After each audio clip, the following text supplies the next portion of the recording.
Magandang araw sa ating lahat. So, bago tayo magsimula sa ating klase, tayo muna ay tumayo at manalangin. Sa ngalan naman ng Anak ng Espiritu Santo. Panginoon, maraming salamat po sa buong araw na ipinagkaloob niyo po sa amin. Maraming salamat po sa mga biyaya na natatanggap po namin, Panginoon. Panginoon, sana po sumang-ayon po sa amin lahat ng hinahangat namin sa buhay. Kayo na pong bala sa lahat-lahat, Panginoon.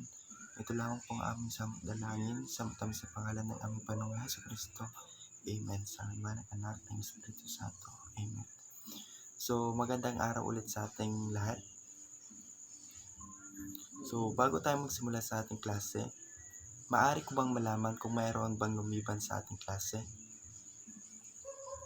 Maraming salamat. Kung gayon, nasisiyahan ako na walang lumiban sa ating klase ngayong araw.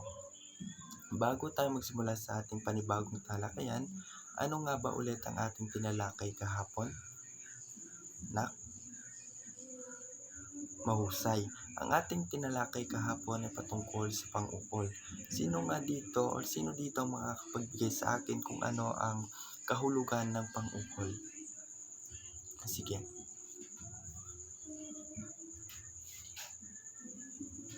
Mahusay. Ang pang-ukol, ito ang tawag sa mga kataga o salitang nag-uugnay sa isang pangalan at sa iba pang salita sa pangungusap.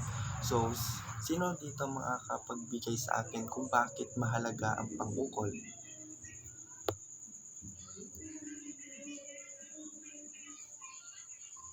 Tama. Mahalaga ang mga pang-ukol kasi sa tulong ng mga pang-ukol, mas napapadali nating maintindihan yung ipinaparating ng isang pangungusap. May inihanda akong panimulang gawain dito para sa pagtuklas ng ating panibagong aralin o panibagong talakayan. Maaari po bang maglabas ng isang papel at panulat ang bawat isa?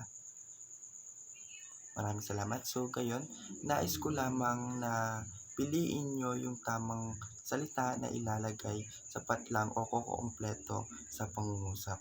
Ngayon, simulan nyo nang gawin ang inyong mga gawain. Tapos nyo na bang gawin ang aking ibinigay na panimulang gawain?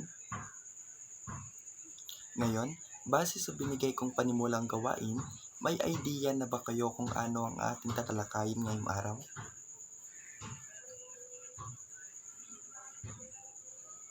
Mahusay. Ang ating tatalakayin ngayong araw ay patungkol sa pang-ukol. Natapos na natin talakayin ang kahulugan ng pang-ukol, ngayon isa-isahin naman natin ang mga uri ng pang-ukol.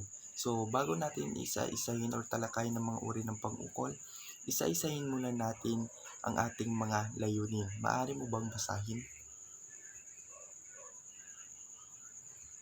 Maraming salamat sa pagbabasa. Dalawang pangkat ng pang-ukol. Una, ginagamit sa pangalang pambalana. Halimbawa, ukol sa, laban sa, hingil sa, ayon sa, tungkol sa, para sa. Halimbawa, ukol sa Pilipino ang paksa ng usapin. Ang ginamit na pang-ukol sa pangungusap ay ukol sa. Ukol saan daw yung paksa ng usapin sa mga Pilipino. Pangalawang halimbawa, ang mga aklat na ito ay para sa mahihirap. Ang mga aklat, ang ginamit nating pang-ukol sa pangungusap ay para sa. Para saan daw yung mga aklat? Sa mga mahihirap. Kaya ang ginamit nating pang-ukol ay para sa. Tandaan lamang natin na ang unang pangkat ng pang-ukol ay ginagamit sa pangalang pambalana. Kapag sinabi nating pangalang pambalana, ito ang tawag sa karaniwan o pangkalatang ngalan ng pangalan. At lagi rin natin tatandaan ng mga pangalang pambalana ay laging nagsisimula sa maliit na titik. Naintindihan po ba ang unang pangkat ng pang-ukol? Okay. Sino dito ang ulit sa akin kung ano nga ba ang pangalang pambalana? Mahusay. Ngayon, dadako naman tayo sa pangalawang pangkat ng pang-ukol.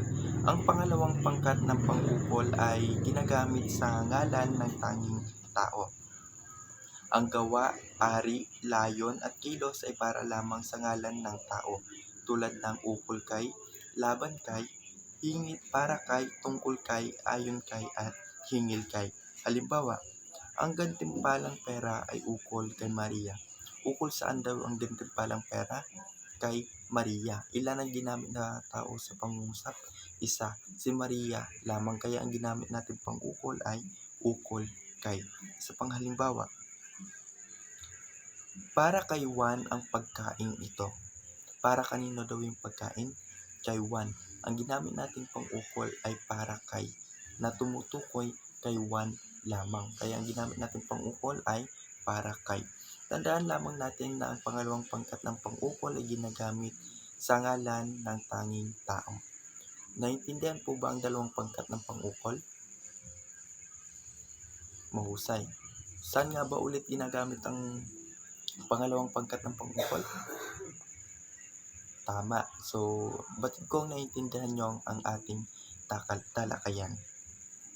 May mga pang-ukol pa na ginagamit na pantukoy sa ngalan ng tanging tao. Halimbawa nito ay ang pang-ukol na ni at kay. Ang pang-ukol na ni at kay, ito ay tumutukoy sa isang tao lamang o sa isang ngalan ng tanging tao. Mas madaling salita, ang pang-ukol na ni at kay tinatawag na isahang pang-ukol. Halimbawa, maganda ang lokasyon ng bahay ni Aling Nena sa Baguio.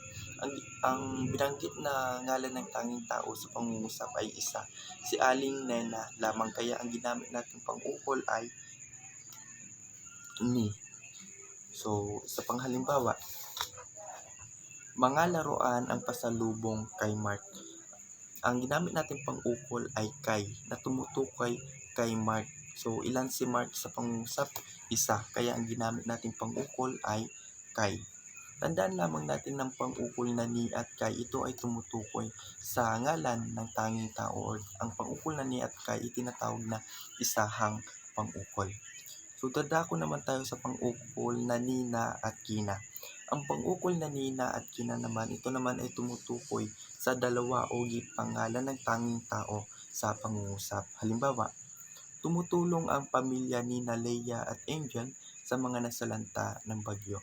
Ang ginamit natin pang-ukol sa pangungusap ay Nina, kung saan dalawa na kasi yung pangungusap, na dalawa na yung pangalan na nabanggit sa pangungusap, kaya ang ginamit natin pang-ukol ay Nina. Isa pang halimbawa, maraming malalagong halaman kina Jose at Jomar. Gaya ng naunang pangungusap, dalawa na yung ngalan ng tanging tao ang nabanggit, kaya ang ginamit natin pang-ukol ay Kina, na tumutukoy kina Jose at Jomar.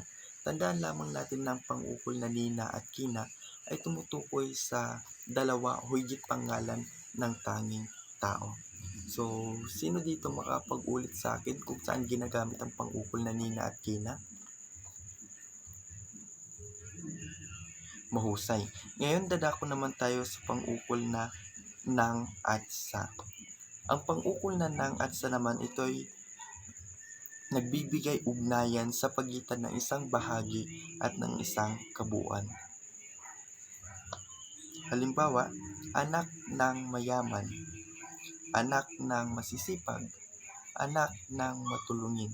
Gamitin natin sa pangungusap. Ang mga batang ito ay anak ng mayayaman. Sa panghalimbawa, anak ng masisipag. Ang mga mag-aaral sa USSD ay anak ng masisipag. Anak ng matulungin. Anak ng matulungin ang turing kay Juan. Tandaan lamang natin na ang pang-ukol na nang ay nagbibigay ugnayan sa isang pagitan o sa isang bahagi at ng isang kabuuan. Ngayon, sino naman dito makakapagbigay ng halimbawa ng pang-ukol na nang? Mahusay. Ngayon, dadako naman tayo sa pang-ukol na sa. Ang pang-ukol na sa naman ay nagpapahayag ng pang-uukol o pag-uugnay ng isang bagay sa isa pang bagay. Halimbawa, kamay sa balikat, kamay sa ulo. Tandaan lamang natin na ang pang-ukol na nang at ang pang-ukol na sa ay nagbibigay ugnayan sa iba pang salita. Nagbibigay ugnayan sa iba pang salita sa pangungusap. So, ayun, sino naman dito makapagbigay sa akin ng halimbawa ng pang-ukol na sa? Maraming salamat. Batid kong naiintindihan or nakakasunod naman kayo sa ating talakayan. Ngayon, dadako naman tayo sa pang-ukol na para sa at ayon sa. Ang pang-ukol na ayon sa, ito naman ay nagpapahayag ng pinanggalingan o basihan ng isang bagay. Halimbawa, ayon sa babala, sundin natin ito. Ayon daw sa babala, sundin natin ito. Sa panghalimbawa, ayon sa balita, dapat tayong mag-ingat. Dapat daw tayong mag-ingat ayon sa balita. So ayun, tandaan lamang natin ng pang-ukol na ayon sa ay nagpapahayag ng pinanggalingan o basihan ng isang bagay. So sino dito makapagbigay sa akin ng halimbawa ng pang-ukol na ayon sa? Mahusay. Ayon daw sa hurado, siya yung nanalo. So, ngayon, dadako naman tayo sa pang-ukol na para sa. Ang pang-ukol na para sa naman, ito naman ay ginagamit upang ipahiwatig ang gamit ng isang bagay. Halimbawa, libreng gamot para sa bayan. Ang babala ay para sa kaayusan.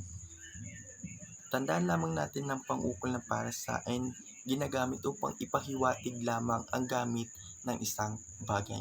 So, sino dito ang makapagbigay sa akin ng isang halimbawa ng pang-ukol na para sa? Okay, mahusay.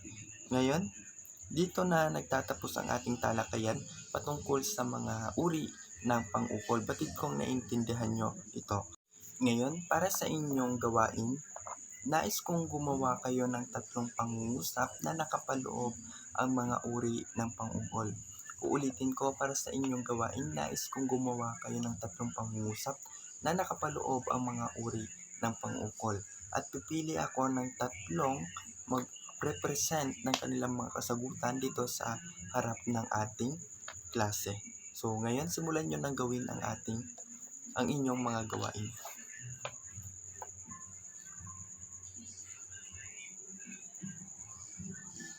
Tapos nyo na bang gawin ang aking ibinigay na gawain? Mahusay. So, natalakay na natin ang kahulugan ng pang-ukol at kung bakit natalakay na natin ang kahulugan ng pang-ukol at ang mga uri ng pang-ukol at kung bakit mahalaga ang pang-ukol para sa atin. Ngayon, ano na nga ulit ang kahulugan ng pang-ukol? Mahusay. Bakit naman mahalaga ang mga pang-ukol para sa atin? Magaling. Batid kong naintindihan nyo at nalaman nyo na ang iba't ibang uri ng pang-ukol na ating tinalakay ngayong araw. So, para sa inyong pagsusulit, nais kong maglabas ng isang papel at panulat ang bawat isa. Ang gagawin nyo is piliin nyo lamang ang tamang pang-ukol na nasa kahon na kukumpleto sa pangungusap. Pipiliin nyo lamang ang tamang uri ng pang-ukol na nasa kahon na ilalagay nyo sa pangungusap. Ngayon, simulan nyo nang gawin ang inyong mga pagsusulit o sagutan nyo na ang inyong pagsusulit.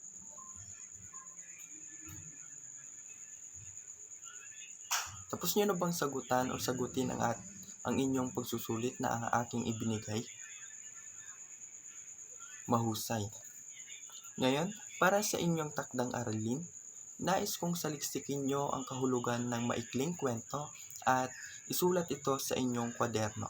Ulitin ko, para sa inyong takdang aralin, nais kong saliksikin nyo ang kahulugan ng maikling kwento at isulat ito sa inyong kwaderno. At dito na nagtatapos ang ating talakayan ngayong araw. Maraming salamat sa inyong pakikinig at sana may nalaman kayo o naintindihan nyo ang ating tinalakay ngayong araw.